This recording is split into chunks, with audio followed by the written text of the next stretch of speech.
Chers amis, je tenais à vous souhaiter un très chaleureux Shabbat Shalom depuis Yerushalayim, Ira Kodesh, à Ville Sainte. Aujourd'hui, c'est Parashat Balak. On va parler un peu de Parashat Chukat, qui est la parasha qu'on va lire hors d'Israël. Dans cette parasha, il y a beaucoup d'épisodes importants, et notamment un épisode très triste, celui où Moshe et Aaron vont frapper. Moshe va frapper le rocher au lieu de lui parler. À cause de ça, Dieu dira, vu que vous n'avez pas sanctifié mon nom auprès de Ben Israël, vous ne rentrerez pas en terre d'Israël. Et Moshe va faire 515 prières. Parashat Vaïtranan. Vaïtranan, valeur numérique 515. Demandant à Dieu de rentrer en terre d'Israël. Et Dieu refuse. Les saints d'Israël ont dit que chacune des prières était différente que l'autre. 515 prières. Mais qu'est-ce qu'il a fait, Moshe ? Dieu lui a dit, allez parler au rocher. Et il a pris le bâton et il a frappé le rocher. Ok, alors peut-être qu'il n'a pas fait exactement ce que Dieu a dit, mais pourquoi Dieu dit, vous n'avez pas sanctifié mon nom auprès de Israël? Bien sûr, c'est sanctifié. Un rabbin vient, il prend un bâton, il tape sur le mur, il y a un fleuve qui sort du mur. C'est pas sanctifier le nom de Dieu, c'est un miracle extraordinaire. De plus, Moshe Rabbeinu, pourquoi une punition pareille? Le pauvre, à l'âge de 80 ans, Dieu lui dit d'aller sauver Am Israël.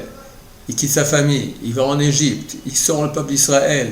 Combien de fois il dit, tue-moi Dieu, mais protège le peuple d'Israël. Il fait tellement d'efforts pour ce peuple. Et à la fin, quand on arrive à la chute, le moment le plus important, rentrer en terre d'Israël, c'était ça le but. Si on rentre en terre d'Israël, ton était construit, c'était l'époque messianique. Dieu lui dit non. Incompréhensible.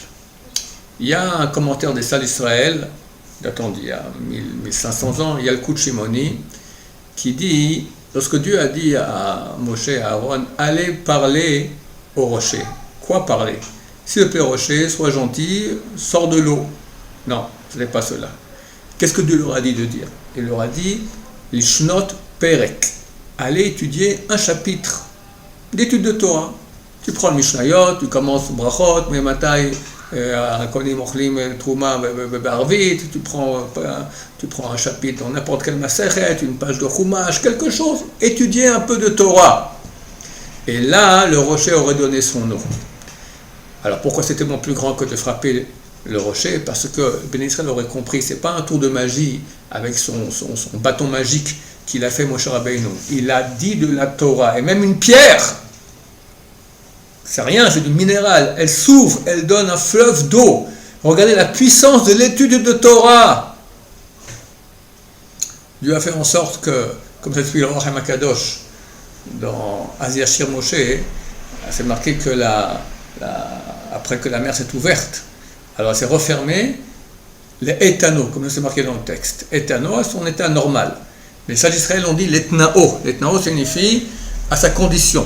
Les conditions que Dieu a mis avec la réalité physique. Qu'il n'y a pas de miracle, à part pour une seule chose.